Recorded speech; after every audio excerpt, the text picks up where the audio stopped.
Isang matinis at walang katapusang tunog. Iyon lang ang naririnig ni Don Rafael Villarreal sa buong VIP suite ng San Estrella Medical Center. Ang tunog na yon ang kumakatawan sa lahat ng bagay na kinasusuklaman niya. Kabiguan, pagkatalo, ang kawalan ng kapangyarihan. Sa harap niya, ang monitor na naglalaman ng buhay ng kanyang kaisa-isang anak na si Mateo ay nagpapakita ng isang tuwid, walang buhay na linya. Ang berdeng guhit na dati tumatalon-talon, na parang tibok ng pag-asa, ay ngayon ni isang patag na paalala ng kanyang pagkagapi. Napapaligiran siya ng pinakamagagaling na doktor sa bansa. 100 eksperto na binayaran niya ng milyon-milyon. Pero lahat sila'y gumagalaw na parang mga langgam na nataranta, mabilis, pero walang patutunguhan. Gawin ninyo ang lahat. Sigaw niya, ang kanyang boses ay naging isang dagundong na sanay magpayanig sa mga board meeting at magpabagsak ng mga kumpanya. Ngunit dito, sa loob ng 4 na sulok ng silid na ito, ang kanyang sigaw ay parang isang bulong na tinatangay ng hangin. Ibalik ninyo siya sa akin. Isang doktor ang humarap sa kanya. Ang mukha ay basang-basa ng pawis. Sir, ginagawa na po namin ang lahat ng aming makakaya. Hindi sapat ang makakaya ninyo. Isinukli niya. At sa isang iglap ay hinablot niya ang isang mamahaling florera at ibinato ito sa pader. Ang tunog ng nabasag na porselana ay nagbigay sa kanya ng panandaliang ginhawa. Isang marahas na pagpapahayag ng sakit na hindi niya mailabas. Nieta, kaya niyang bumili ng mga isla. Kaya niyang magpatalsik ng mga politiko. Kaya niyang kontrolin ang pagtaas at pagbaba ng stock market sa isang tawag lang. Pero ang isang tibok ng puso ng sarili niyang anak, hindi niya mabili. Habang ang kaguluhan ay nagaganap sa itaas, sa ibabang palapag, sa labi ng emergency room, isang ibang uri ng komosyon ang nangyayari. Umalis ka dito, bata ka. Ilang beses ko bang sasabihin sa'yo na bawal matulog dito? Isang payat na batang lalaki na may marungis na damit ang pilit na hinihila, patayo ng 2 security guard. Ang pangalan niya ay Luisito. Ang tanging pag-aari niya ay ang isang maliit na kahon ng panlinis ng sapatos. Sandali lang po, pakiusap. Umiiyak ang bata. Hindi dahil sa magaspang na pagkakahawak sa kanya, kundi dahil sa isang bagay na tanging siya lang ang nakikita. Ang kanyang mga mata ay nakatitig sa elevator na patungo sa mga VIP suite. Bitiwan ninyo ako. May kinukuha sila sa itaas. Huwag ninyo siyang hayaan. Ano bang pinagsasabi ng batang to? Sabi ng isang guard sa kasama niya. Halika na. Itapon na natin to sa labas. Isang batang doktora, si Dr. Elena Cruz, na kararating lang para sa kanyang shift, ang napatigil. Narinig niya ang sigaw ng bata. Bilang isang doktor na naniniwala sa siyensya at luhika, ang mga salita ni Luisito ay dapat sanay ingay lang sa kanyang pandinig. Pero may kung anong pangingilabot sa tono ng bata na tumagos sa kanyang pagod na isipan. Kinukuha na siya.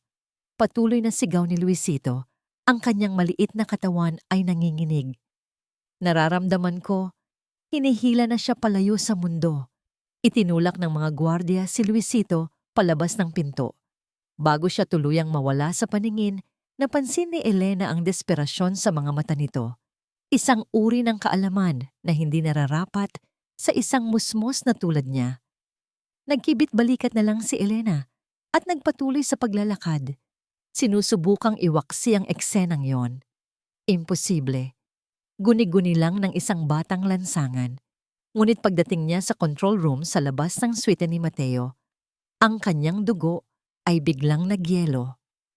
Ang eksaktong salitang hinihila palayo ang ginamit ng head neurologist kanina para ilarawan ang kakaibang nangyayari sa brainwaves ng pasyente. Anong status? Tanong niya sa isang kasamahan. Wala pa rin, Doc.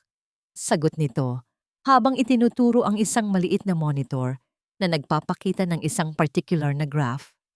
The brain activity is detaching. At may kakaibang anomaly tayong nakita.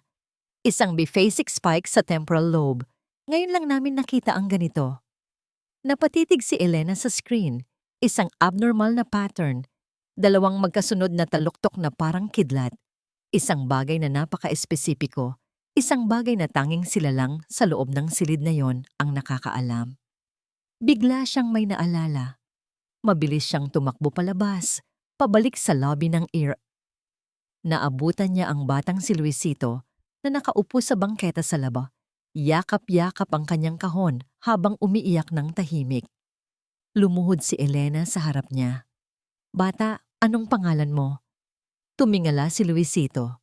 Ang kanyang mga mata ay puno ng luha at pagkalito. "Luisito po." "Luisito?" Nagsimulang magtanong si Elena. Ang kanyang boses ay nanginginig ng bahagya. "Paano mo nalaman na may hinihila sa itaas? Ano ang nakita mo?"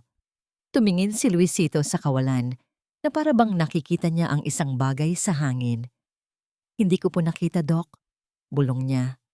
"Naramdaman ko. May dalawang guhit, parang dalawang matulis na kidlat, sa likod ng mga mata niya. At pagkatapos, nawala na lahat." Napasinghap si Elena. Ang kanyang puso ay nagsimulang tumibok ng napakabilis. Dalawang guhit, parang kidlat. Iyon ang eksaktong description ng biphasic spike na nakita niya sa monitor. Ilang segundo lang ang nakalipas. Isang bagay na imposible, pero nangyayari sa harap niya. Lohika, datos, ebidensya. Ito ang tatlong haligi na bumubuo sa mundo ni Dr. Elena Cruz. Mula nang pumasok siya sa medical school, itinatak niya sa kanyang isip na ang lahat ng bagay ay may siyentipikong paliwanag. Ang katawan ng tao ay isang makina at ang trabaho niya ay alamin kung aling piyesa ang sira at kung paano ito aayusin. Pero ang batang nasa harap niya ngayon ay sumisira sa lahat ng kanyang pinaniniwalaan. Dalawang matulis na kidlat, paulit-ulit na naglalaro sa isip ni Elena ang mga salitang iyon habang nakatitig siya sa marungis na mukha ni Luisito. Imposible. Isang nagkataon lang, isang napakagaling na hula mula sa isang batang matalas ang pakiramdam. Iyon lang dapat iyon. Pero habang tinititigan niya ang mga mata ng bata, mga matang tila nakakita na ng higit pa sa dapat makita ng isang paslit, alam niyang hindi iyon totoo. Ang narinig niya ay hindi isang hula, isa yung testimonya. Naramdaman niya ang unti-unting panlalamig ng kanyang mga kamay. Ang buong karera niya ay nakasalalay sa pagsunod sa mga patakaran. Ang isang pagkakamali, isang maling desisyon ay maaaring bumura sa lahat ng kanyang pinaghirapan. Ang pagpasok ng isang batang lansangan sa pinakasensitibong lugar ng ospital ay hindi lang paglabag sa patakaran. Isa itong profesional na pagpapakamatay. Ngunit ang imahe ng tuwid na linya sa monitor ni Mateo ay bumalik sa kanyang isipan. Patay na ang pasyente. Ano pa ba ang mawawala sa kanya? "Halika," sabi niya sa bata. Ang kanyang boses ay mas mahina at mas nanginginig kaysa sa inaasahan niya. "Sumama ka sa akin." Hinawakan niya ang maliit at magaspang na kamay ni Luisito. Kumuha siya ng basang bimpo mula sa isang klinik at pinunasan ang muka at kamay nito. Sinusubukang gawin itong presentable kahit kaunti. "Huwag kang bibitaw sa akin," utos niya. Yumuko ka lang at sumunod. Ang bawat hakbang pabalik sa elevator ng VIP ay parang isang mabagal na pagmartsa patungo sa kanyang kapahamakan. Ang bawat security guard na nakakasalubong nila ay tinitingnan siya ng may pagtataka. Ipinapakita lang ni Elena ang kanyang ID, ang kanyang mukha ay isang blangkong maskara ng awtoridad, habang ang kanyang puso ay malakas na kumakabog sa kanyang dibdib. Nakarating sila sa observation room, isang silid na salamin ng pader na nakaharap sa mismong suite, kung saan nagkakagulo ang mga doktor sa paligid ni Mateo Villarreal. Puno ang silid ng mga monitor, bawat isa ay nagpapakita ng iba't ibang numero at graph. na hindi maiintindihan ng isang ordinaryong tao. Para kay Elena, ito ang kanyang santuaryo, ang mundo ng datos. Pero para kay Luisito, tila wala itong saysay. Hindi siya tumitingin sa mga screen. "Diyan," sabi ni Elena. Itinuturo ang salamin. "Tingnan mo ang pasyente. Ano ang nakikita mo?" Ipinikit ni Luisito ang kanyang mga mata. Hindi niya kailangang tumingin. Humigpit ang hawak niya sa kamay ni Elena. "Maingay po," bulong niya. "Anong maingay?" Naguguluhang tanong ni Elena. Tahimik ang silid, maliban sa mahinang ugong ng mga makina. "Yung ugong po ng mga makina," sabi ni Luisito. Ang kanyang noo ay nakakunot na, para bang may iniinda siyang sakit. Mali po ang ugong, masyadong malakas. Itinutulak niya po yung liwanag palabas. "Liwanag? Anong liwanag?" "Yung liwanag po sa loob niya. Paliit na po ng paliit." Napatingin si Elena sa mga monitor. Biofrequency resonance, neural oscillation, harmonic amplification. Mga teoryang komplikado, pero ang ibig sabihin lang ay iisa. Ang lahat ng makina sa silid ay dapat gumagana nang may perpektong harmonya sa natural na frequency ng katawan ng pasyente. Kung magkakaroon ng maling resonansya, maaari nitong literal na itulak palabas ang koneksyon ng isip sa katawan. Agad siyang lumapit sa isang particular na monitor na nagbabasa ng output frequency ng life support system. Isang numero ang kumikinang doon, 120 Hz, ang standard setting. "Luisito," tawag niya muli. Hindi inaalis ang tingin sa screen. Aling makina ang maingay? Idinilat ni Luisito ang kanyang mga mata at, nang walang pag-aalinlangan, itinuro ang mismong monitor na tinitingnan ni Elena. "Yan po," sabi niya. "Dapat po mas mababa. Parang 75." Nanlaki ang mga mata ni Elena. 75 Hz. Iyon ay isang napaka-espesipikong numero. Isang setting na hindi kailanman ginagamit para sa ganitong kaso. Nanginginig ang mga kamay niya habang kinukuha ang kanyang telepono. Tinawagan niya ang head ng engineering department. "Tony, si Dr. Cruz ito. Isang tanong lang." Sinubukan niyang panatilihing kalmado ang kanyang boses. "Ang life support system sa VIP Suite 1, kung ang biosignature ng pasyente ay may rare na temporal lobe anomaly, posible bang ang standard 120 Hz frequency ay magdulot ng adverse harmonic resonance?" Narinig niya ang pag-type sa kabilang linya. "Sandali, Doc. Basa. Theoretical na tanong lang ba to, Doc? Kasi, oo, theoretical na posible, pero napaka-imposibleng mangyari niyan. 1 in a billion case. It would create a negative feedback loop. Instead of supporting, it would accelerate decoupling." "Bakit, Doc?" Hindi na sumagot si Elena. Ibinaling niya ang kanyang tingin kay Luisito. Isang batang hindi marunong bumasa, hindi nakapag-aral, ay kakasabi lang sa kanya ng isang 1 in a billion medical phenomenon. "Tony," utos niya. Ang kanyang boses ay puno na ng awtoridad na hindi niya alam na mayroon siya. "I-recalibrate mo ang frequency sa 75 Hz ngayon din." "Pero Doc, gawin mo na." Sa loob ng suite, nakita ni Elena ang pagbabago sa display ng makina. Mula 120, naging 75. Nagkaroon ng isang segundo ng katahimikan, isang sandali ng nagbabadyang pag-asa. Ngumiti si Elena. Nagawa niya, nagawa nila. Ngunit ang ngiting iyon ay agad na naglaho. Ang irregular na bleeping mula sa heart monitor ni Mateo ay hindi naging regular. Ito ay tumigil. Isang matinis, walang katapusang tunog ang muling pumuno sa silid. Ang berdeng guhit ay muling naging isang patag, walang buhay na linya. Sa pag-aakalang inayos nila ang problema, lalo lang nilang pinabilis ang hindi maiiwasan. Dahil sa kanya. Dahil sa desisyon niya, pinatay niya si Mateo Villarreal, ang tunog ng katapusan. Para kay Don Rafael Villarreal, ang walang tigil na pag-ugong ng flatline ay mas malakas pa sa isang pagsabog. Bawat segundo na tumatagal ito ay tila isang pako na ibinabaon sa kanyang puso. Ipinapako siya sa isang realidad na hindi niya matanggap. Time of death, 7:42 p.m. Narinig niyang sabi ng isang doktor. Ang boses nito ay walang emosyon, isang teknikal na anunsyo lang. Hindi maaari. Ang mga salitang iyon ay hindi pumasok sa kanyang utak. Nakita niya ang mga doktor na humihinto sa kanilang ginagawa.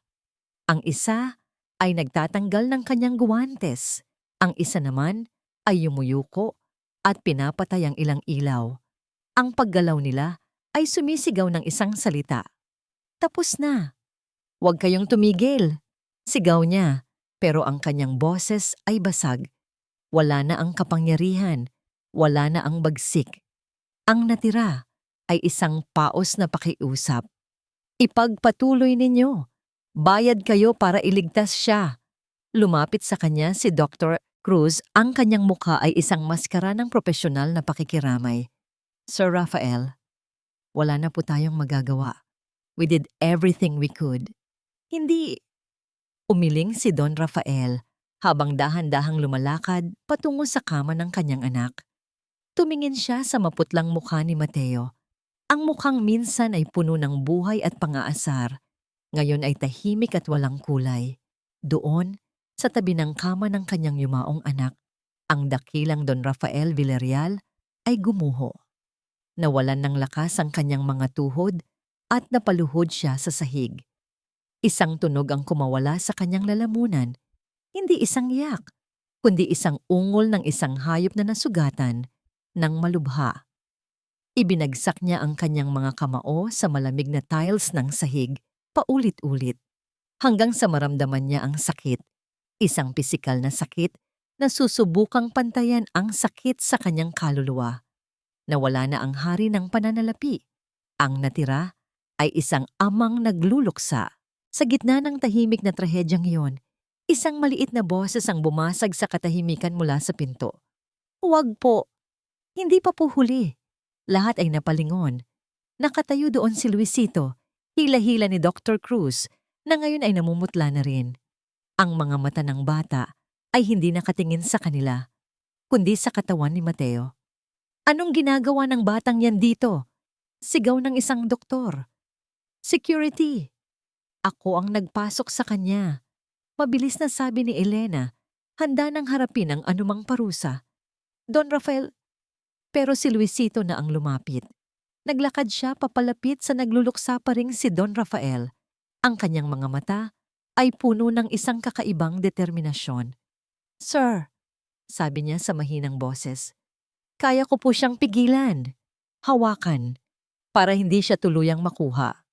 Tumingala si Don Rafael, ang kanyang mga mata ay pula at namamaga. Sa harap ng imposible, sa harap ng kamatayan mismo, ano ang kwenta ng mga salita ng isang bata?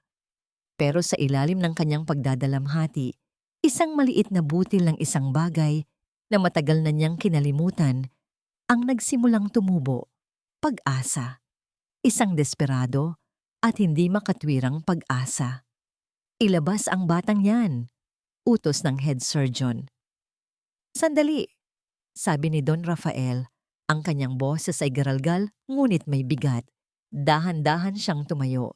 Tiningnan niya ang kanyang mga doktor. Ang siyensya, ang lohika, ang karunungan na bumigo sa kanya. Pagkatapos ay tumingin siya sa bata. Isang misteryo, isang imposible. Wala nang natitira sa kanya para ipusta. Ibinigay na niya ang lahat. Papasukin siya. Utos ni Don Rafael. Isang utos na hindi nagmula sa kapangyarihan, kundi sa ganap na pagsuko. Umiling si Dr. Cruz. Sir, hindi natin alam kung papasukin siya. Umalingaw-ngaw ang boses ni Don Rafael sa buong suite. Walang nangahas na kumilos. Nagbigay daan sila habang lumalakad si Luisito patungo sa kama. Hindi niya pinansin ang mga makina o ang mga tubo. Ang tanging tiningnan niya ay ang tahimik na dibdib ni Mateo. Maingat niyang ipinatong ang kanyang maliit at payat na kamay sa gitna ng dibdib nito. Pagkatapos ay ipinikit niya ang kanyang mga mata. Nagsimula siyang bumulong. Mga salitang hindi maintindihan, hindi Tagalog, hindi Ingles, hindi anumang lengguwahe na narinig na ni Don Rafael. Ang mga salita ay parang isang sinaunang kanta, isang panalangin mula sa isang mundong nakalimutan na ng panahon. Habang bumubulong siya, nagsimulang manginig ang kanyang maliit na katawan. Isang manipis na linya ng dugo ang umagos mula sa kanyang ilong. Ang kanyang mukha ay nagsimulang mamutla na para bang ang kulay at buhay ay unti-unting hinihigop mula sa kanya. Pinanood ni Don Rafael ang eksena, hindi kumukurap. Ang kanyang buong pagkatao ay nakatutok sa maliit na kamay na yon na nakapatong sa dibdib ng kanyang anak. Bigla, huminto sa panginginig si Luisito. Idinilat niya ang kanyang mga mata, ngunit ang mga ito ay blanko at walang buhay na para bang ang liwanag sa loob ay humina. At sa sandaling iyon ang nakabibinging katahimikan. Beep! Isang mahinang tunog mula sa heart monitor. Napasinghap ang lahat. Tumingin sila sa screen. Isang maliit na spike ang lumitaw sa patag na linya at pagkatapos ay nawala. Beep! Isa pa. Mas malakas ngayon. Ang linya ay muling tumalon at pagkatapos, beep, beep, beep. Isang mabagal, ngunit matatag na ritmo. Si Mateo Villarreal ay huminga ng isang malalim at malakas na hininga na para bang kagigising lang mula sa isang masamang panaginip. Bumalik ang buhay, isang milagro. Ngunit kasabay ng paghinga na yon, ang huling lakas ay tila umalis sa katawan ni Luisito. Ang kanyang mga mata ay pumikit at siya ay bumagsak sa sahig na parang isang manika na pinutulan ng tali. Walang malay. Milagro. Iyon ang salitang ibinubulong ng mga nurse sa pasilyo. Isang salitang hindi kailanman naging parte ng bokabularyo ni Dr. Elena Cruz. Para sa kanya, ang nangyari kay Mateo Villarreal ay isang unexplained medical recovery. Isang fenomeno na pag-aaralan niya, isusulat sa isang journal, at hahanapan ng lohikal na paliwanag balang araw. Pero habang nakatayo siya ngayon sa tabi ng kama kung saan mahimbing na natutulog si Luisito, alam niyang niloloko niya lang ang sarili niya. Ang mga numero sa monitor ni Luisito ang nagsasabi ng ibang kwento. Normal ang tibok ng puso, normal ang paghinga. Pero ang kanyang energy levels, ang bioelectrical output ng kanyang katawan, ay nasa isang critical na level. Para siyang isang baterya yan na halos maubos na. Hininga at tibok ng puso na lang ang natitira. Hinawakan ni Elena ang noo ng bata. Hindi ito mainit. Hindi rin ito malamig. Kakaiba. Para siyang humahawak sa isang anino. Isang malalim na pag-aalala at isang pakiramdam ng responsibilidad ang bumalot sa kanya. Kung hindi dahil sa kanya, hindi malalagay sa ganitong sitwasyon ng bata. Iniligtas ni Luisito si Mateo, pero sino ngayon ang magliligtas sa kanya? Ang pinto ng silid ay marahang bumukas. Pumasok si Don Rafael Villarreal. Nagbago ang anyo nito. Ang dating postura ng isang hari na nag-uutos ay napalitan ng isang tahimik na pag-iingat. Hindi na siya ang aroganteng bilyonaryo na naghagis ng florera. Umupo siya sa silya, sa kabilang panig ng kama, sa tapat ni Elena. Walang nagsalita. Ang tanging pinanood nila ay ang marahan at mababaw na pagtaas at pagbaba ng dibdib ni Luisito. Napansin ni Elena ang tingin ni Don Rafael. Nakatitig ito sa bata, hindi tulad ng pagtingin sa isang tagapagligtas, kundi tulad ng isang taong nakakita ng isang bagay na sumira sa lahat ng kanyang nalalaman tungkol sa mundo. Isang tingin ng pagkamangha, pagkalito, at marahil, kaunting takot. Don Rafael, mahinang sabi ni Elena. Ang vital signs niya, stable, pero napakababa. Parang may kinuha mula sa kanya. Dugtong ni Don Rafael, hindi inaalis ang tingin kay Luisito. Ang lakas na ibinigay niya sa anak ko. Hindi iyon isang medikal na termino, pero iyon ang pinakatamang description sa lahat. Bago pa man makasagot si Elena, Isang nurse ang kumatok at marahang pumasok sa silid. "Excuse me po, Sir Doktora. May mga bisita po kayong naghahanap sa pasyente." Napakunot ang noo ni Elena. Walang nakakakilala sa bata. Sino ang bibisita sa kanya?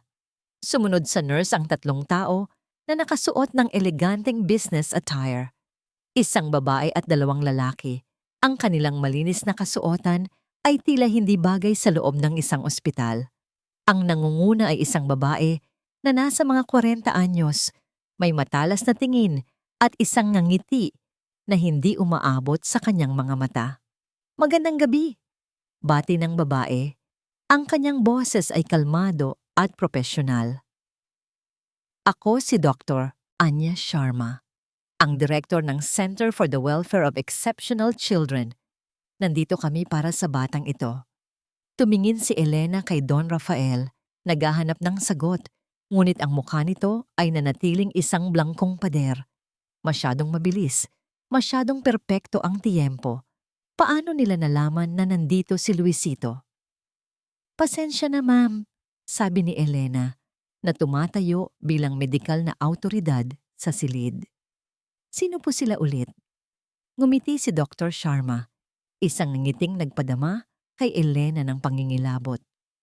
"Ang aming sentro ang kumukupkop sa mga batang may mga espesyal na pangangailangan.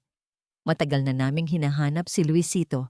Isa siya sa mga alaga naming nawawala." Naglabas siya ng isang folder na puno ng mga dokumentong mukhang opisyal, may mga selyo at pirma. Ipinakita niya ang isang larawan ni Luisito, medyo malinis at nakangiti, pero malinaw na siya iyon. "Nagpapasalamat kami sa ospital sa pag-aaruga sa kanya," patuloy ni Dr. Sharma. Ang kanyang tono ay tila nagsasabing tapos na ang usapan. "Ngunit kami na ang bahala mula rito. Mayroon kaming tamang pasilidad para sa kanya." May mali. Isang malakas na alarm bell ang tumutunog sa isip ni Elena. Ang lahat ay masyadong maayos, masyadong planado. "Teka muna," sabi ni Elena. Ang kanyang boses ay mas matatag kaysa sa inaasahan niya. Ang pasyente ay hindi pa stable. Kailangan pa siyang obserbahan. Bilang kanyang doktor, hindi ko siya maaaring basta na lang i-release. Ang ngiti ni Dr. Sharma ay bahagyang nawala. "Huwag kayong mag-alala, doktora. Mayroon kaming sariling pasilidad at mga eksperto para sa mga batang tulad niya." Ang paraan ng pagkakasabi niya sa huling 2 salita ay nagbigay diin sa isang bagay na hindi maintindihan ni Elena, ngunit nagpadama ito sa kanya ng takot. Nang akmang maglalabas ng isa pang dokumento si Dr. Sharma, isang boses ang pumigil sa lahat. "Maghintay kayo." Si Don Rafael. Sa wakas ay nagsalita na siya. Tumayo siya at sa isang iglap, ang aura ng kapangyarihan na tila nawala kanina ay biglang bumalik. Tiningnan niya si Dr. Sharma, hindi bilang isang nagluluksa na ama, kundi bilang ang bilyonaryong sanay na kumilatis ng kasinungalingan. "Maraming salamat sa inyong pagdating," sabi niya. Ang bawat salita ay may bigat. Ngunit tulad ng sabi ni Dr. Cruz, ang bata ay nasa ilalim pa ng aming pangangalaga. Maaari kayong maghintay sa laba. Ang kanyang tono ay magalang, ngunit ang utos ay malinaw. Tumalikod si Don Rafael mula sa kanila na para bang wala na silang halaga. Kinuha niya ang kanyang cellphone. Nakita ni Elena ang pagpipindot niya sa isang numero sa kanyang contacts. Inilagay niya ang telepono sa kanyang tainga. "Enrique," sabi niya sa mahinang boses, sapat lang para marinig ni Elena. "May isang organisasyon dito, Center for the Welfare of Exceptional Children. Imbestigahan mo. Gusto kong malaman ang lahat. Bawat sikreto, bawat kasinungalingan. Ngayon na." Katahimikan. Iyon ang unang napansin ni Don Rafael Villarreal nang pumasok siya sa silid ng kanyang anak. Pagkatapos ng ilang araw ng walang humpay na tunog ng mga makina at nag-aalalang bulungan, ang katahimikan ngayon ay parang isang biyaya. Nakaupo sa gilid ng kama si Mateo. Nakatingin sa labas ng bintana, pinagmamasdan ang mga ilaw ng syudad sa gabi. Mukha siyang mas payat, mas maputla, ngunit buhay. Ang pinakamahalaga sa lahat, siya ay buhay. Mateo, mahinang tawag ni Don Rafael, lumingon ang kanyang anak at isang maliit na ngiti ang sumilay sa mga labi nito. Pa. Isang salita lang, pero sapat na yon para gumaan ang pasan na dinadala ni Don Rafael sa nakalipas na mga araw. Lumapit siya at umupo sa tabi nito. Walang salitang namutawi sa pagitan nila. Sa loob ng ilang minuto, sapat na ang makita ang kanyang anak na humihinga na nandyan. May naaalala ako pa. Biglang sabi ni Mateo, ang kanyang boses ay nanginginig ng bahagya. Tumingin si Don Rafael sa kanya, naghihintay. Noong nawala ako, hindi madilim, hindi rin maliwanag, malamig lang. Isang napakalamig na lugar na walang kahit ano. Nakinig lang si Don Rafael, ang kanyang mga kamay ay marahang nakakuyom sa kanyang kandungan. Akala ko mag-isa lang ako, patuloy ni Mateo. Tapos, may naramdaman akong kamay na humawak sa akin. Isang maliit na kamay. At may nakita akong bata.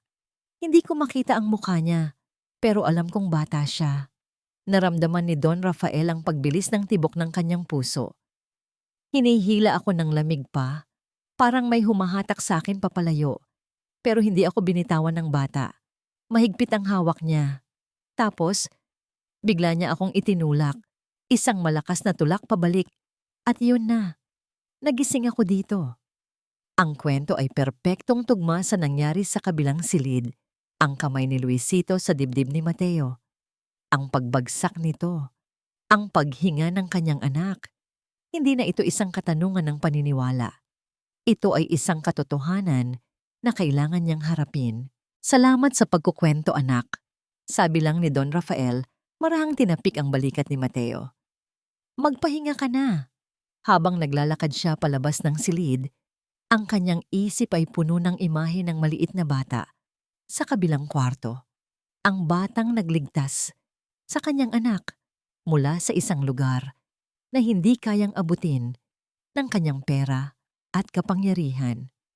Pagbalik niya sa waiting area sa labas ng silid ni Luisito, naghihintay na ang kanyang pinagkakatiwalaang pinuno ng seguridad na si Enrique. Inabot nito sa kanya ang isang tablet. Sir, ito po ang paunang investigasyon natin. Umupo si Don Rafael. Ang pangalan sa itaas ng digital na dokumento ay pamilyar. Center for the Welfare of Exceptional Children. Ngunit ang nasa ilalim nito ang nagpatigil sa kanyang paghinga. Isang code name. Project Nightingale. Binasa niya ang mga sumunod na talata. Hindi ito isang charity organization. Isa itong pribadong research facility, isang fatsyada na pinupondohan ng mga hindi kilalang international benefactor. Ang kanilang layunin, pag-aralan, at kung posible, i-replicate ang mga biolohikal na anomalya sa mga bata. Mga batang may pambihirang kakayahan, naramdaman niya ang pag-akyat ng galit sa kanyang dibdib. Hindi sila mga anghel na dumating para tumulong, sila ay mga buwitre. Nag-scroll pa siya pababa. Mga larawan ng pasilidad, mukhang ospital, pero may mga bakal na rehas sa bintana. Mga testimonya mula sa mga dating empleyado na biglang nag-resign o nawala. At pagkatapos, ang pangalan ng direktor, Dr. Anya Sharma. May kasama itong maikling talambuhay, isang henyo sa larangan ng biophysics. Pero ang pangalan ng kanyang pamilya ang kumuha ng kanyang atensyon. Sharma, parang pamilyar. At sa isang iglap, bumalik sa kanya ang isang alaala mula sa nakaraan. Mahigit 20 taon na ang nakalipas. Isang maliit na pharmaceutical company na kanyang tinarget para sa isang hostile takeover. Sharma Pharmaceuticals. Pinabagsak niya sila. Kinuha niya ang kanilang mga patent, dinurog ang kanilang kumpanya hanggang sa wala nang natira. Si Dr. Anya Sharma.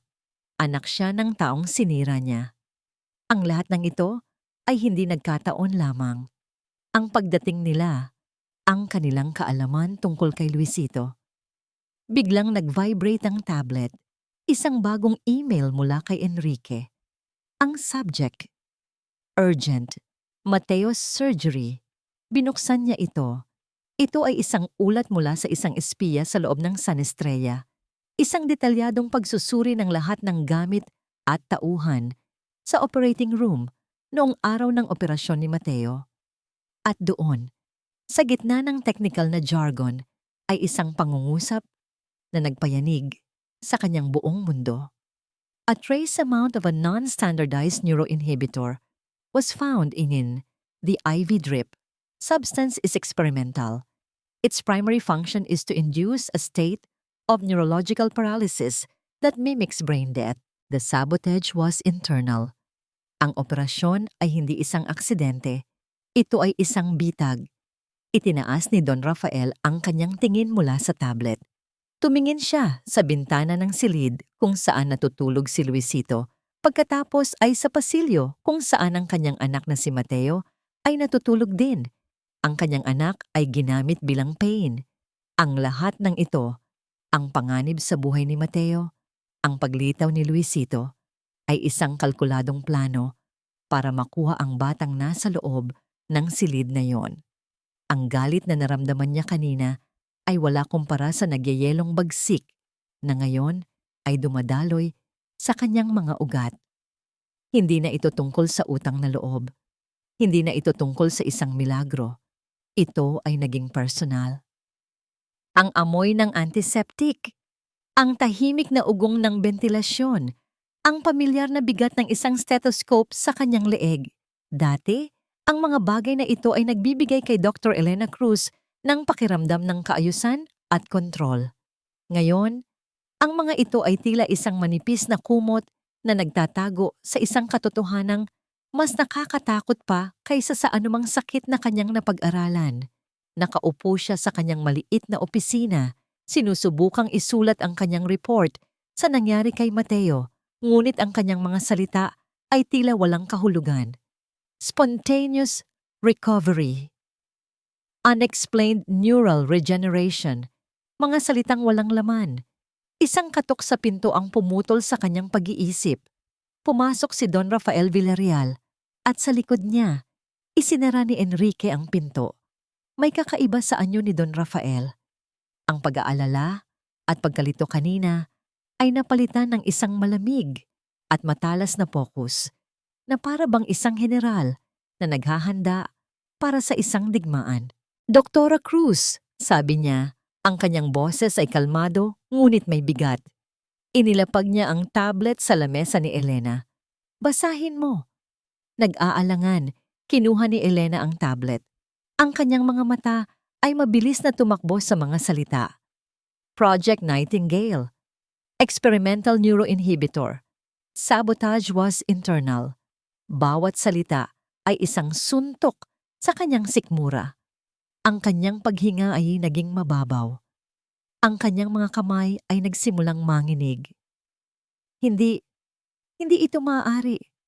Bulong niya. Tumitingin mula sa tablet patungo kay Don Rafael. Ang San Estrella, meron kaming pinakamahigpit na protocol. Imposible. Imposible rin na ang isang bata ay makapagligtas ng isang taong clinically dead na. Pero nangyari iyon sa harap mo. Sagot ni Don Rafael, ang kanyang bighating mga mata ay nakatitig sa kanya. Tinarget nila ang anak ko, doktora. Alam nila na may mangyayari. Hinihintay nila yon.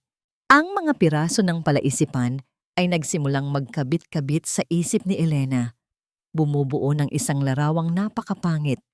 Ang biglaang paglitaw ni Dr. Sharma, ang kanilang perpektong tiyempo, ang kanilang kaalaman tungkol kay Luisito, at ang pinakamasakit sa lahat, ang kanyang sariling papel sa lahat ng ito. Siya ang nakarinig kay Luisito. Siya ang nagpasok sa kanya. Siya ang sa kanyang kagustuhang tumulong, ang nagbigay sa mga halimaw na yon ng kumpirmasyon na si Luisito nga ang kanilang hinahanap. Ako. Nagsimulang manginig ang boses ni Elena. Diyos ko, ako. Ako ang nagdala sa kanya sa observation room Kung hindi ko ginawa yon, gagawin nila ang lahat para mapalabas siya. Putol ni Don Rafael. Kung hindi ikaw, hahanap sila ng ibang paraan. Ang mahalaga ay kung ano ang gagawin natin ngayon. Tumingin si Don Rafael kay Enrique. Tumango ang hepe ng seguridad at itinuro ang isang maliit na screen sa tablet. Live feed ito mula sa CCTV camera sa pasilyo sa labas ng silid ni Luisito. Mayroon silang tao sa loob, sabi ni Enrique. Sinusubukan nilang i-access ang silid gamit ang isang pekeng ID card. Isang nurse. Napatingin si Elena sa screen. Nakita niya ang isang pamilyar na muka. Isang nurse na nakasama niya sa ER ng ilang buwan na. Ngayon, ang mukhang iyon ay tila mukha ng isang traidor. Nakita niya itong sinusubukang iswipe ang card sa pinto. Ngunit hindi ito bumubukas dahil pinalitan na ni Enrique ang security access. Ang panganib ay hindi na lang isang teorya. Ito ay nasa labas na ng kanilang pinto. Tumingin si Elena mula sa screen patungo sa mga mata ni Don Rafael. Ang takot na naramdaman niya kanina ay unti-unting napalitan ng isang bagong emosyon, determinasyon. Ang kanyang mundo ng siyensya at lohika ay gumuho na. Ang kanyang pananampalataya sa mga protocol at sistema ay nawasak. Ang natitira na lang ay isang simpleng katotohanan. Isang inosenteng bata ang nasa panganib at siya ay may kakayahang tumulong para protektahan ito. Ang medical records, biglang sabi ni Elena. Ang kanyang isip ay biglang naging matalas. Ang paunang pagsusuri ko kay Luisito, ang ulat tungkol sa pagbaba ng kanyang bioenergy, kung may makakakita noon na hindi dapat makakita. Itinatago na namin ang lahat ng digital at physical records. Mabilis na sagot ni Enrique. Pero may isa pa, sabi ni Elena, habang binubuksan ang isang drawer sa kanyang mesa. Kinuha niya ang isang maliit na notebook kung saan niya isinulat ang kanyang mga paunang obserbasyon, mga teoryang napaka-imposible kaya't hindi niya inilagay sa opisyal na ulat. Nandoon ang deskripsyon ni Luisito tungkol sa 2 kidlat, ang eksaktong numero na 75, ang kanyang teorya tungkol sa energy transfer. Kung mahuhulog ito sa maling mga kamay, ito ang magiging pruweba na hinahanap nila. Ang siyentipikong balidasyon ng kapangyarihan ni Luisito. Habang hawak niya ang notebook, isang bagong alerto ang lumitaw sa screen ng CCTV. 2 lalaki na nakasuot ng orderly uniform ang naglalakad sa pasilyo. Itinutulak ang isang cart ng pagkain. Pero ang kanilang galaw ay masyadong alerto. Ang kanilang mga mata ay masyadong mapagmatsyag. Papunta sila sa direksyon ng silid ni Luisito. Hindi na sila nagtatago sa ilalim ng pagkukunwari. Sila ay aatake na. Ang tensyon sa loob ng maliit na opisina ni Dr. Cruz ay halos mahahawakan na sa sobrang bigat. Ang katahimikan ay binasag lang ng mabilis na pagtipa ni Enrique sa kanyang tablet habang minomonitor niya ang paggalaw ng mga impostor sa pasilyo. Papalapit na sila, anunsyo ni Enrique. Hindi kumurap si Don Rafael. I-lockdown ang buong palapag. Walang makakalabas, walang makakapasok, at ipadala ang mga tao mo. Isang tango lang ang sagot ni Enrique bago ito mabilis na lumabas ng silid para isagawa ang utos. Naiwan si Don Rafael at Elena sa nakabibinging katahimikan. Sa CCTV feed, nakita nila ang 2 orderly na napatigil ng marinig ang sunod-sunod na pag-click ng mga electronic lock sa pasilyo. Ang kanilang pagkukunwari ay nawala, napalitan ng pagka-alerto. Huli na sila. Ilang sandali lang, dumating ang mga security personnel ni Don Rafael, mga lalaking nakasuot ng itim na suit. Mas mukha silang Secret Service kaysa ordinaryong gwardiya. Walang gulo, walang ingay. Mabilis at epesyente nilang pinalibutan at dinisarmahan ang 2 impostor. Ang buong operasyon ay natapos sa loob ng wala pang 1 minuto. Tapos na ang laban, pero alam ni Don Rafael na nagsisimula pa lang ang digmaan. Biglang tumunog ang telepono ni Enrique na naiwan sa mesa. Hindi pamilyar ang numero. Tiningnan ni Don Rafael si Elena. Isang senyas na tahimik lang. Kinuha niya ang telepono at sinagot ito. Inilagay sa speaker mode. Enrique, may problema ba? Isang boses ng babae, kalmado at may lamig, ang pumuno sa silid. Ang boses ni Dr. Anya Sharma. Hindi sumagot si Don Rafael. Hahayaan niyang ang katahimikan ang maging sagot niya. Narinig nila ang isang mahinang pagtawa mula sa kabilang linya. Kung gayon, ikaw pala yan, Don Rafael Villarreal. Akala ko ba'y nagluluksa ka pa? Ano ang kailangan mo, Sharma? Direktang tanong ni Don Rafael, ang bawat pantig ay may diin ng galit. Ang kailangan ko? Ang pag-aari ko. Ang batang iyan ay hindi mo pag-aari, Villarreal. Siya ay isang specimen, isang napakahalagang specimen para sa kinabukasan ng siyensya. Hindi siya isang bagay, isa siyang bata. Mariing sagot ni Elena. Hindi na napigilan ang sarili. Narinig na naman nila ang pagtawa ni Dr. Sharma. Oh, ang idealistang doktora. Maniwala ka sa akin, iha. Ang ginagawa ko ay para sa mas nakararami. Ang buhay ng isang batang lansangan ay isang maliit na halaga para sa kaalamang maaaring magligtas sa milyon-milyon. Wala kang pakialam sa pagliligtas ng kahit sino. Sabat ni Don Rafael. Ito ay tungkol sa paghihiganti. Tungkol sa ginawa ko sa kumpanya ng ama mo. Nagkaroon ng sandaling katahimikan sa kabilang linya. Nang muling magsalita si Dr. Sharma, nawala na ang pagkukunwaring kabaitan. Ang natira ay purong lason.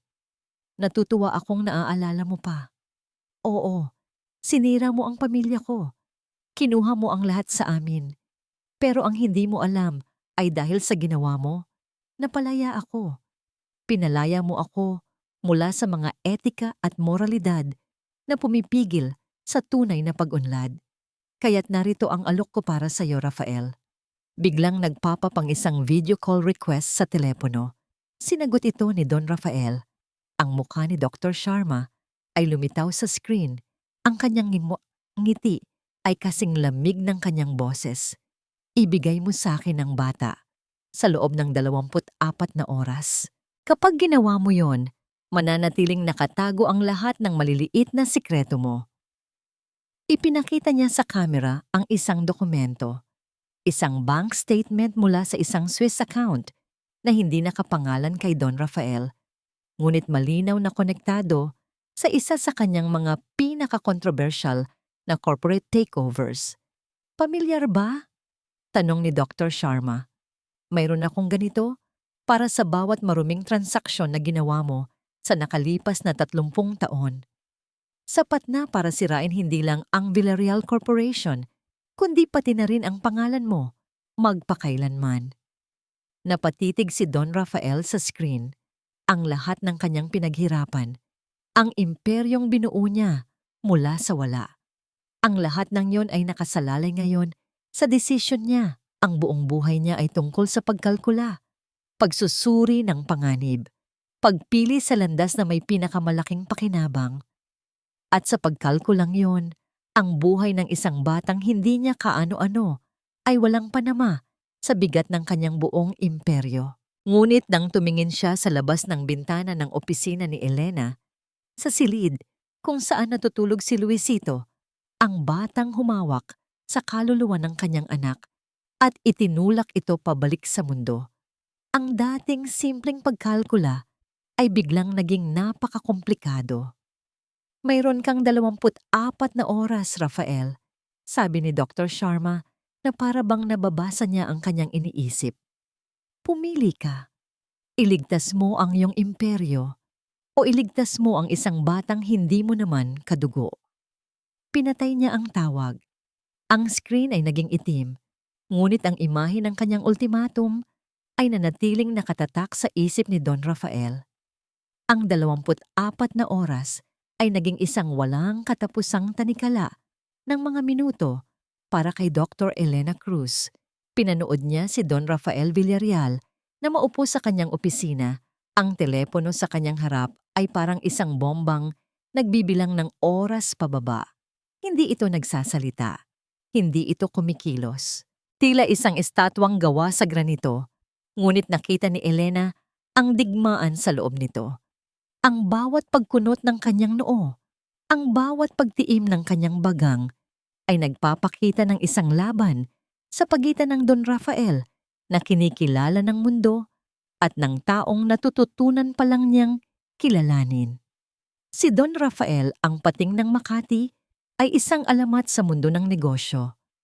Kilala siya sa kanyang walang awang taktika. Para sa kanya, ang sentimiento ay isang kahinaan. Ngunit ang Don Rafael na kaharap niya ngayon ay ibang-iba.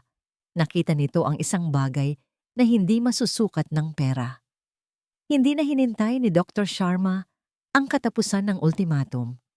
Ang unang balita ay lumabas sa isang online business journal 12 oras pagkatapos ng tawag, isang anonymous tip tungkol sa isang Villarreal subsidiary na sangkot sa insider trading. Maliit na bagay lang, madaling itanggi. Pero yun pala'y isang babala pa lang. Pagkalipas ng isang oras, isa pang balita ang pumutok. Sa pagkakataong ito, sa isang mas malaking news network. Isang detalyadong expose tungkol sa isang land deal na ginawa ni Don Rafael 10 taon na ang nakalipas. Isang deal na nagpatalsik sa daan-daang pamilya mula sa kanilang mga tahanan. Nagsimulang tumunog ang telepono ni Don Rafael, ang kanyang mga abogado, ang kanyang board members, ang kanyang mga business partner. Bawat tawag ay isang bagong sunog na kailangan niyang apulahin. Pinanood ni Elena habang sinasagot ni Don Rafael ang bawat tawag. Ang kanyang boses ay kalmado at kontrolado. Ngunit ang kanyang muka ay unti-unting nawawalan ng kulay.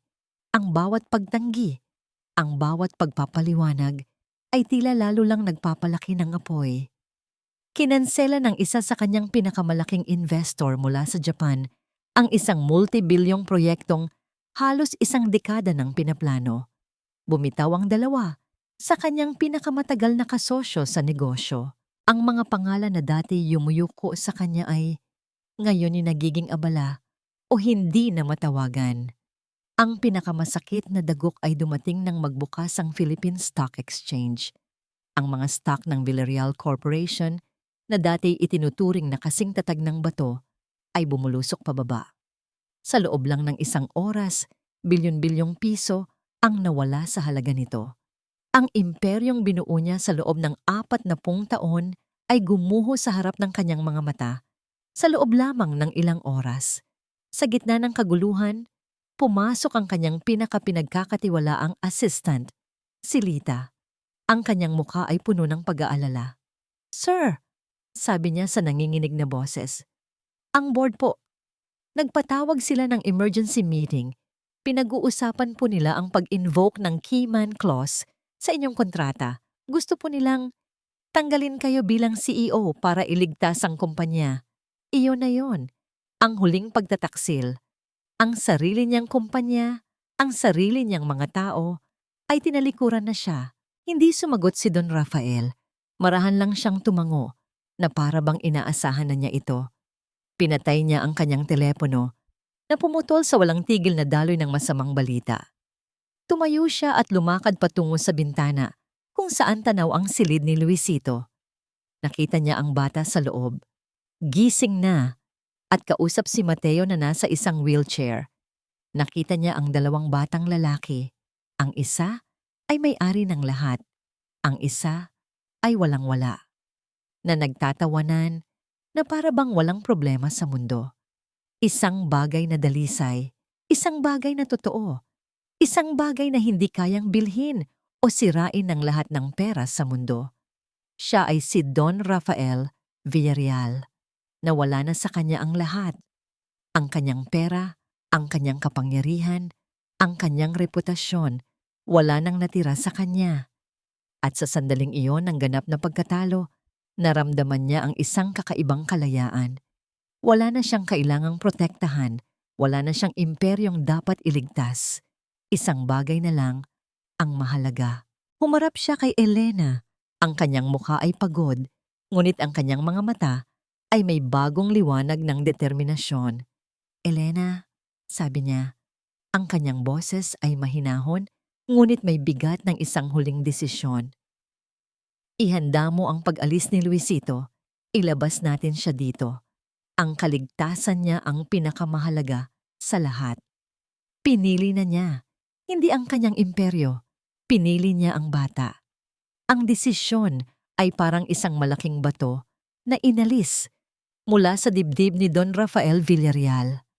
Sa pagpili niya kay Luisito, tinanggap na niya ang pagbagsak ng kanyang imperyo. Ngunit ang pagtanggap na yon ay hindi nangangahulugang pagsuko. Kung babagsak siya, isasama niya si Dr. Anya Sharma. Hindi tayo tatakas, Elena, sabi niya habang naglalakad pabalik-balik sa opisina. Ang pagod sa kanyang muka ay napalitan ng isang mapanganib na enerhiya. Ito ang Don Rafael na kinatatakutan ng kanyang mga kalaban. Isang taong kahit nasukol na ay may kakayahan pa ring kumagat pabalik. Lalaban tayo, pero hindi sa paraan na inaasahan niya. Kinuha niya ang kanyang telepono. Ngunit sa pagkakataong ito, hindi ang kanyang mga abogado o board members ang tinawagan niya. Ang mga numerong pinindot niya ay mula sa isang listahan na matagal na niyang hindi tinitingnan. Ang listahan ng kanyang mga dating kaaway. Ang una niyang tinawagan ay si Senator De Leon, isang politiko na minsan niyang sinubukang siraan. Senador, sabi niya nang walang paligoy-ligoy, kailangan ko ng pabor. Isang pabor na maglilinis sa pangalan mo at magbibigay sa iyo ng pinakamalaking kwento ng taon. Ang sunod ay si Mr. Tan, isang media mogul na ang network ay palaging kritikal sa kanya. Mr. Tan, meron akong ibibigay sa iyo.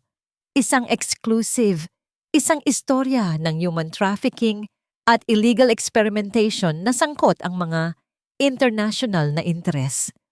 Oo, ibibigay ko sa iyo ang lahat.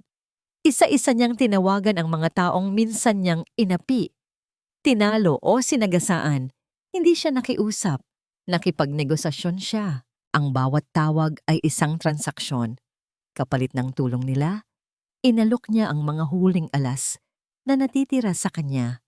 Impormasyon, mga lihim na kasunduan, mga katotohanang kaya niyang patunayan na magpapabagsak sa iba pa niyang mga karibal.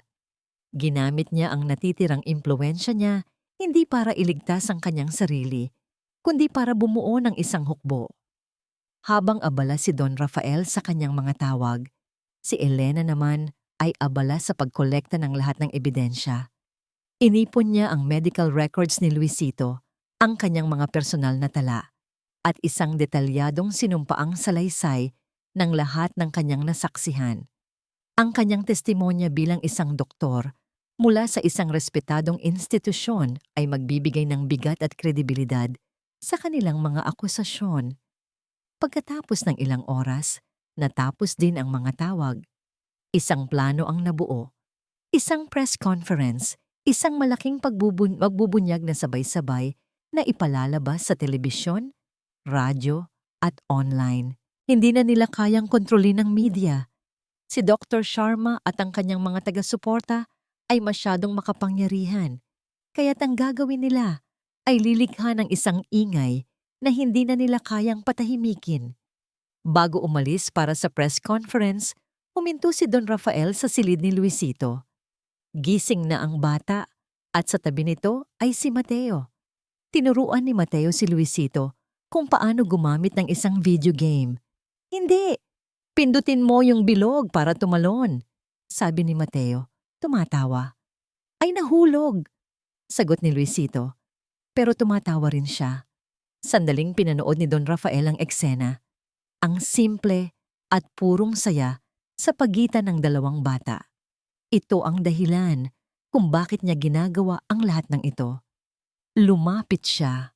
Naramdaman ni Luisito ang kanyang presensya at tumingala ito. Ang dating takot sa mga mata ng bata ay napalitan ng isang uri ng pagtitiwala. Hindi nagsalita si Don Rafael. Marahan niyang inilapat ang kanyang kamay sa ulo ni Luisito. Isang kilos na hindi niya kailanman nagawa noon. Isang kilos ng isang ama. Magiging maayos din ang lahat. Bulong niya. Higit para sa kanyang sarili kaysa para sa bata. Tumayo siya at humarap kay Mateo. Bantayan mo siya, anak. Tumango si Mateo. Ang kanyang mga mata ay nagpapakita ng isang pag-unawa na higit pa sa kanyang edad. Opo pa, ingat ka. Naglakad si Don Rafael palabas ng silid. Sa huling pagkakataon, humarap siya sa salamin sa pasilyo. Inayos niya ang kanyang kurbata. Tiningnan niya ang kanyang refleksyon. Isang lalaking nawalan ng imperyo, ngunit sa proseso ay tila natagpuan ang kanyang sarili. Handa na siya para sa huling laban. Habang naglalakad siya patungo sa elevator, sumalubong sa kanya si Enrique. Sir, sabi nito, ang boses ay apurahan. May problema po tayo. Nagpatawag din ng press conference si Dr. Sharma sa kabilang hotel. Mauuna siya sa atin ng 10 minuto. Napatigil si Don Rafael isang bitag. Alam ni Dr. Sharma ang kanilang plano. Susubukan niyang unahan sila, kontrolin ang naratibo, at palabasin silang mga sinungaling bago pa man sila makapagsalita. Ang huling baraha ay ilalapag na, at kung sino ang unang makapaglatag nito ang siyang mananalo sa buong laro. Mula sa isang TV monitor sa isang ligtas na silid sa loob ng ospital, pinanood ni Dr. Elena Cruz ang pagsisimula ng katapusan. Ang screen ay nahati sa dalawa. Sa kaliwa, ang press conference ni Dr. Anya Sharma na nagaganap sa isang marangyang hotel ballroom na papaligiran ng mga mamahaling bulaklak at logo ng kanyang charity organization. Sa kanan, ang press conference ni Don Rafael Villaruel na ginanap sa isang simple at masikip na function room na ipinagamit ng media network ni Mr. Tan. Mr. Tan. Ang entablado ni Dr. Sharma ay kumikinang sa ilalim ng mga profesional na ilaw. Ang entablado ni Don Rafael ay tila madilim at luma. Sa unang tingin, malinaw kung sino ang may kapangyarihan. Naunang nagsalita si Dr. Sharma. Ang kanyang boses ay puno ng pekeng pag-aalala. Minamahal na mga kasama sa media, simula niya. Nandito ako ngayon dahil sa isang malungkot at nakakabahalang sitwasyon. Isang desperadong tao, si G. Rafael Villarreal, na kasalukuyang dumadaan sa isang personal na krisis at pagbagsak ng kanyang negosyo, ay gumagawa ng mga walang basehang akusasyon para sirain ang aming mabuting pangalan. Pinanood ni Elena habang ipinapakita ni Dr. Sharma ang mga larawan ng kanilang pasilidad. Mga larawang maingat na pinili, nagpapakita ng mga batang nakangiti at mga modernong kagamitan.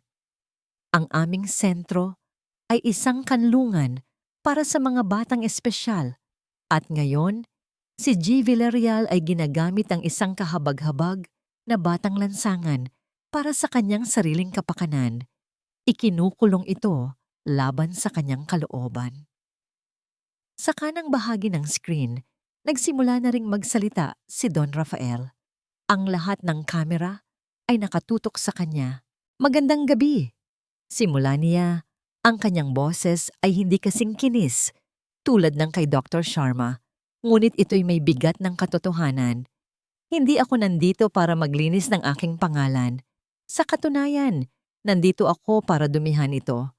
Nagulat ang mga reporter, isang bulungan ang kumalat sa silid. Ang babaeng nagsasalita ngayon, sa kabilang istasyon, si Dr. Anya Sharma ay maglalabas ng mga ebidensya laban sa akin.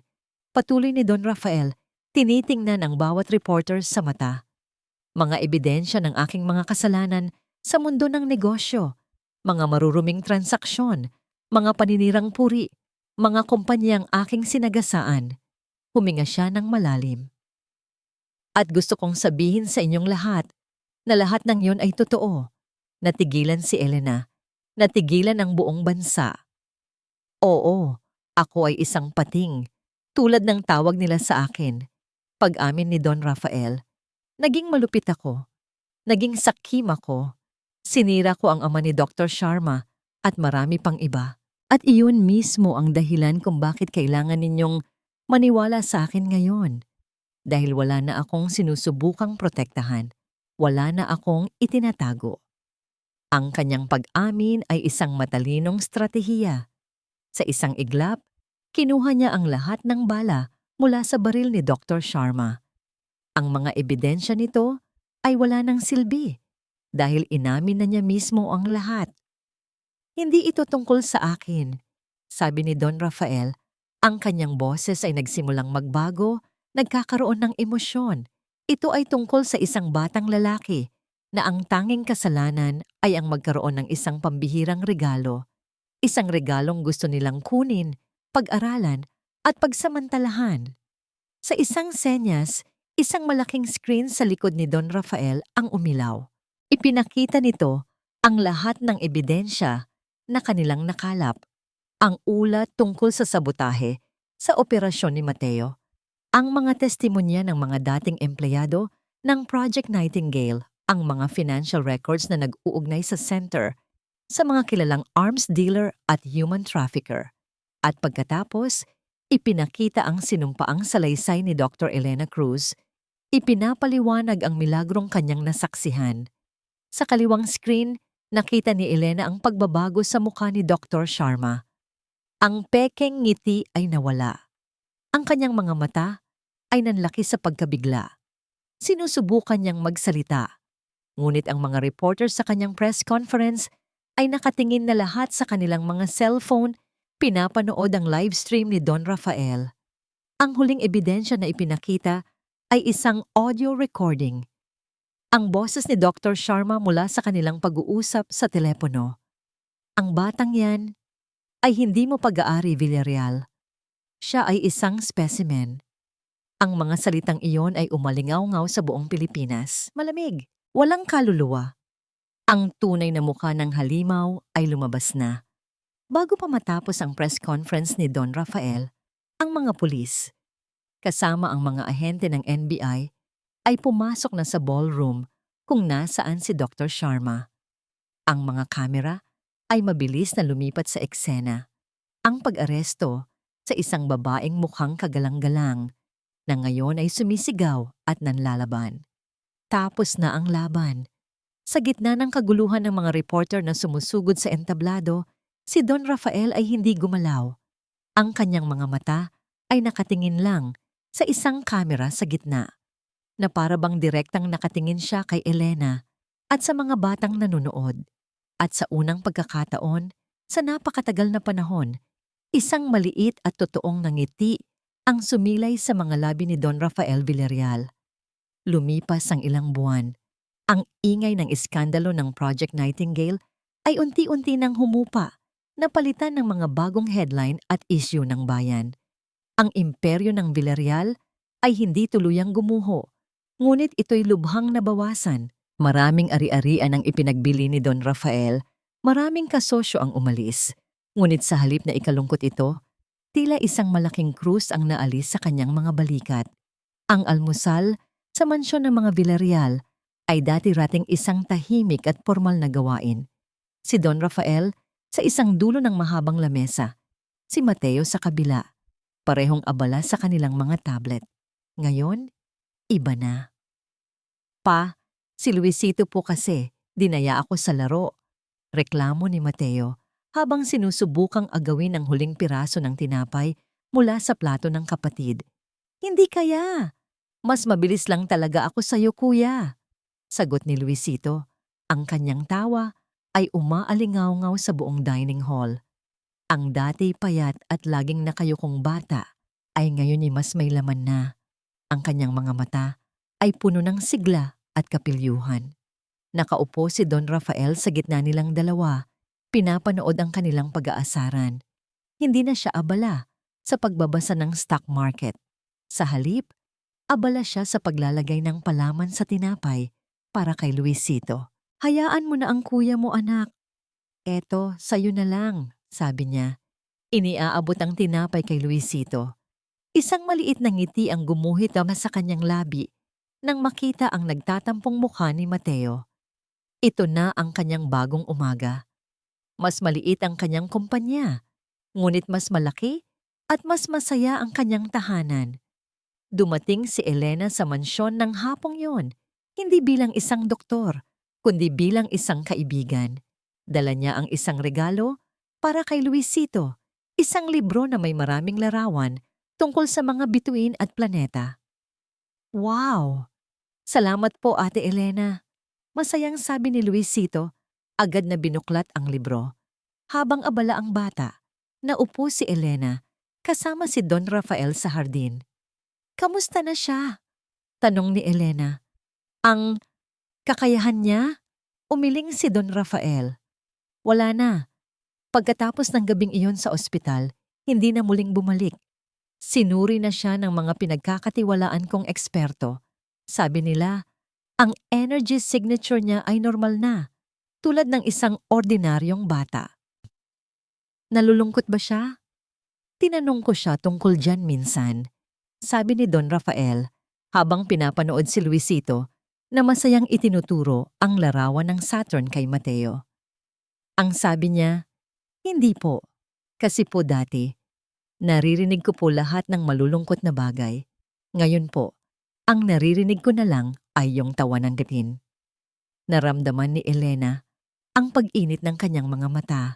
Ang regalo ni Luisito ay hindi nawala. Ipinamigay niya ito at ang kapalit na natanggap niya ay isang bagay na mas mahalaga. Isang normal na pagkabata. Makalipas ang isang linggo, nagpatawag si Don Rafael ng isang maliit na press conference. Hindi para sa negosyo, kundi para sa isang personal na anunsyo. Sa harap ng ilang piling reporter, formal niyang ipinakilala si Luisito. Mula sa araw na ito, sabi niya, ang kanyang kamay ay nakaakbay sa balikat ng bata. Siya ay opisyal ng si Luisito Villarreal, ang aking bunsong anak. Isang reporter ang nagtaas ng kamay. Don Rafael, marami ang humahanga sa ginawa ninyo, ngunit marami rin ang nagsasabi na isinakripisyo ninyo ang isang buong imperyo para sa isang batang hindi ninyo kadugo. Worth it po ba? Tumingin si Don Rafael sa mga kamera, ngunit ang kanyang mga mata ay tila nakatingin sa malayo. Inaalala ang lahat ng nangyari. Tumingin siya pababa kay Luisito, na ngayon ay mahigpit na nakahawak sa kanyang kamay.